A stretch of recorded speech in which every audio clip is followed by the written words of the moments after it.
માટે રાશન મેળવવું એટલે ડુંગર ચડવો। નેટવર્ક વિહોણા ગામોની વ્યથા। સાબરકાંઠા જિલ્લાના સૌથી વિકસિત અને શિક્ષિત ગણાતા હિંમતનગર તાલુકાના જોડ અને ખાપરેટા જેવા ગામોમાં આજે પણ ગ્રામજનોને સસ્તો અનાજ મેળવવા માટે ડુંગર ચડવું પડે છે।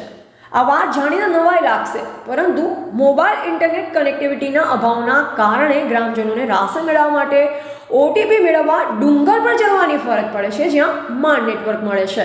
જિલ્લાના મુખ્ય મથક હિંમતનગરથી નજીક આવેલા ગામોમાં આધુનિક યુગમાં પણ ડિજિટલ સુવિધાનો અભાવ જોવા મળી રહ્યો છે।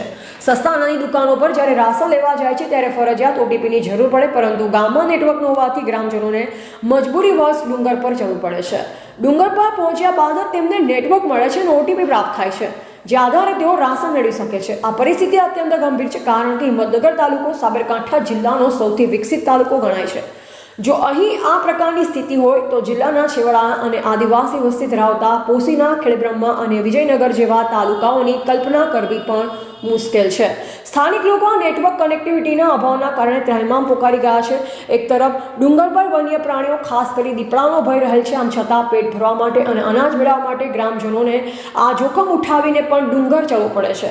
સરકાર દ્વારા ડિજિટલ ઇન્ડિયા અને ગ્રામીણ વિસ્તારોમાં ઇન્ટરનેટ કનેક્ટિવિટી સુધારવા માટે અનેક યોજના અમલમાં મૂકવામાં આવી છે, ત્યારે હિંમતનગર જેવા વિકસિત તાલુકામાં પણ આ મૂળભૂત સુવિધાનો અભાવ સ્થાનિક વહીવટી તંત્ર અને ટેલિકોમ કંપનીઓની બેદરકારી દર્શાવે છે। ગ્રામજનોની માંગ છે કે સત્વરે આ સમસ્યાનો કાયમી ઉકેલ લાવવામાં આવે અને તેમને રાશન મેળવવા માટે જંગલી પ્રાણીઓના ભય વચ્ચે ડુંગર ચડવામાંથી મુક્તિ મળે। એવા રાજકમલસિંહ પરમાર, ભારતીય સ્મિતા, સાબરકાંઠા।